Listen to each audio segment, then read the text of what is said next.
Je filme aujourd'hui d'Abidjan, le pays de la joie, où on est arrivé, et ce n'est pas un sujet de joie qu'on va couvrir aujourd'hui. La région de Kivu aujourd'hui est le spectacle d'atrocités. Une guerre y a lieu. Ça fait plus de 20 ans. Et en 20 ans, les chiffres sont catastrophiques. En dehors, bien sûr, de ceux que ça bénéficie. En 20 ans, on parle de plus de 10 millions de morts. Ça, c'est pour rester conservateur. D'autres statistiques parlent de plus de 15 millions de morts. Pour revenir un peu dans la jeunesse des choses, la région du Kivu est... Beaucoup de gens disent l'une des régions les plus riches au monde. Elle reste la région la plus riche au monde. On y retrouve de tout. Je dis en termes de matières premières les plus précieuses au monde. Je ne veux pas les énumérer, hein, vous les connaissez toutes. Moi, je parlais de deux minéraux ici. Le coltan et le cobalt. Des minéraux essentiels pour l'avancement de la technologie. Certains experts diraient même que le Congo à lui seul, dans cette région-là, compterait plus de la moitié du coltan et du cobalt au monde. Vous n'imaginez pas la valeur que certaines multinationales donnent à cette région-là. Parce que sans l'Est du Congo, plus de téléphones, plus de caméras que j'utilise là pour filmer. Il n'y a plus de ça, plus de batteries pour les voitures. Le monde s'arrête.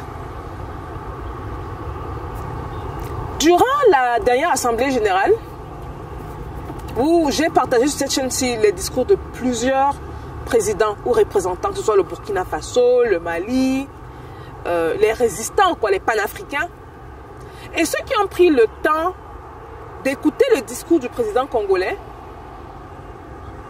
certains disent que oui, mais il se plaint, il se plaint. Vous allez vous rendre compte qu'il parle de ce problème-là. Donc, il a ramené ce problème-là aux Nations Unies. Et malgré tout, qu'est-ce qui se passe? On est muet. Personne ne parle.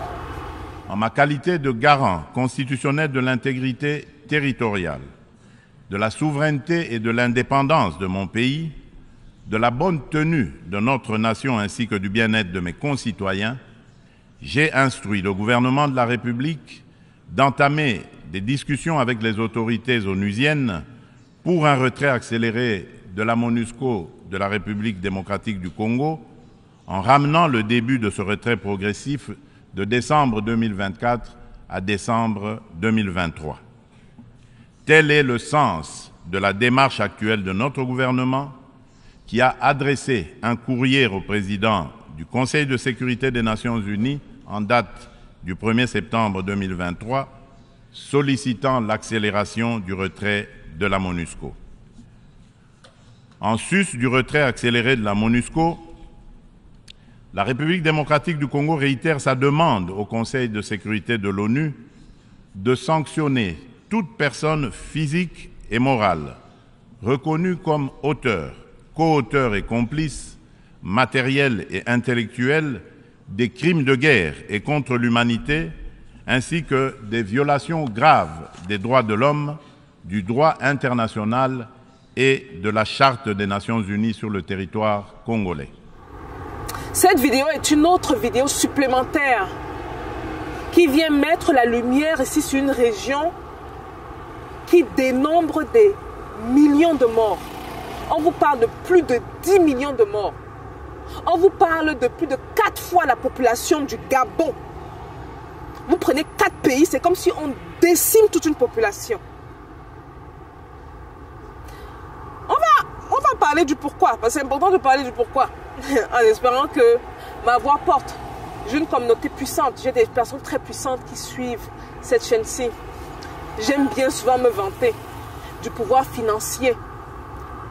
La chaîne qui a le plus de personnes avec le plus de pouvoir financier, ils suivent cette chaîne-ci.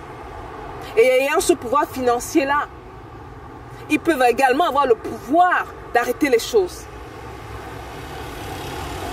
Un groupe armé, certains parlent de rébellion qu'on appelle très souvent le M23, qui les arme. On a tendance à aller du côté du Rwanda. On dit que c'est le Rwanda qui est derrière ça.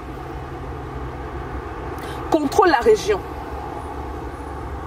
Je viens ici mentionner que dans ce genre de situation-ci, c'est le meilleur environnement pour que les multinationales prospèrent. Vous m'avez entendu. Je ne vous parle pas juste du gouvernement rwandais, les multinationales.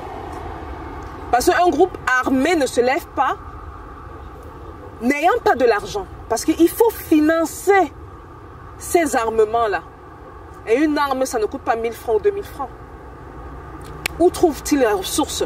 Donc, d'après beaucoup, le M23 contrôle la région au grand plaisir des multinationales. Donc, on parle d'un côté du gouvernement rwandais qui est derrière ça et qui s'approvisionne, qui prend les ressources congolaises pour développer son pays.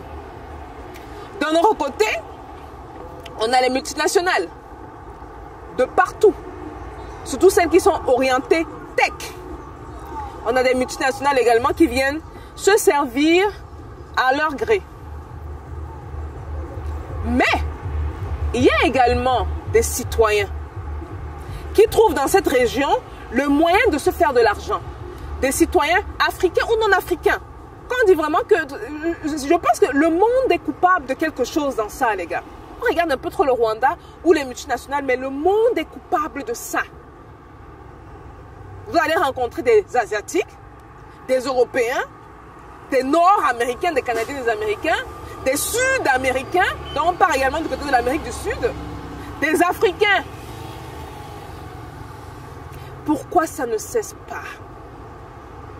On en a parlé et reparlé. Ma voix n'est qu'une voix qui s'ajoute aux voix qui en parlent, ça fait plusieurs années. Pourquoi ça ne cesse pas? Tout simplement parce que les gens trouvent le bénéfice. Ils trouvent leur avantage à faire ça. Ils trouvent leur avantage à piller une région qui ne peut même pas se protéger. Vous allez me dire, oui, mais la police congolaise est là. Qu'est-ce qui se passe? Pourquoi est-ce que le président congolais va aux Nations Unies se plaindre? Pourquoi est-ce que la police congolaise ne peut pas s'occuper de ce qui se passe dans la région? Je vous laisse répondre à ces questions-là. Moi, j'ai une idée de la réponse, mais je vous laisse répondre à cette question-là. Je pense réellement que si les bonnes personnes partagent ce message, parce que beaucoup de gens pensent que beaucoup de gens savent. Beaucoup de gens ne savent pas. Je sais qu'il y a eu des reportages, des ceci, mais ce n'est pas tout le monde qui s'intéresse à l'actualité, surtout ce genre d'actualité-là. Je compte donc sur vous pour prendre cette vidéo et partager. Il faut faire du bruit. Pas à la manière de l'ancien président gabonais. Il faut faire du vrai bruit sur cette affaire-ci. Il faut en parler autour de nous.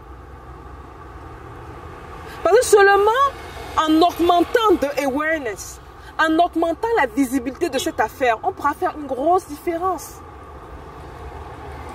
C'est facile quand ce n'est pas votre père, votre mère, vos enfants, vos soeurs, frères, vos amis qui meurent. On pense souvent que c'est trop loin. Mais ce qu'on oublie, c'est que ce qui se fait dans le pays voisin peut arriver chez nous. Parce que quand ceux qui sont responsables de ça voient à quel point nous sommes léthargiques, on ne dit rien, on regarde. Vous pensez quoi? Vous pensez qu'ils ne peuvent pas se dire qu'ils peuvent amener ce désordre-là dans notre pays? Ils le font même d'ailleurs, déjà. Je ne dis pas qu'ils vont le faire, ils le font déjà d'ailleurs dans un bon nombre de pays africains. Donc ça commence avec un partage. Moi, ce que je vais te demander de faire, c'est de prendre cette vidéo et dépose-la quelque part. Dépose cette vidéo dans un groupe WhatsApp. Prends-la, partage-la sur Facebook. Partage-la dans des groupes. Envoie des messages. Partage-la. Augmentons le taux de visibilité de ce qui se passe au Congo. Ce n'est pas normal. Ce n'est pas parce que c'est le Congo qu'on dit que c'est une contrée lointaine. Tu es au Sénégal, le Congo est loin, mais ça peut arriver chez toi. Regardez ce qui se passe au Sénégal présentement. Tu es au Mali, ça allait du contrée lointaine. Mais là, au Cameroun, on dit oui, c'est le pays voisin. Partage cette vidéo. On doit faire le plus de bruit autour de ce qui se passe au Congo. Quant à ma communauté, parce que je sais qu'il y a certains qui ne seront pas de la communauté qui vont voir cette vidéo aussi. Ceux de ma communauté, je compte vraiment sur vous pour faire le plus de partage. C'est important. Rappelez-vous, le monde ne sera jamais détruit par ces méchants, ces gens qui ne pensent qu'à eux. C'est un petit nombre comme ça. Le nombre sera détruit parce que la majorité, le plus grand nombre de bonnes personnes sont restés les yeux fermés et ont décidé de ne rien dire. On se voit à la prochaine vidéo, les gars. Peace out.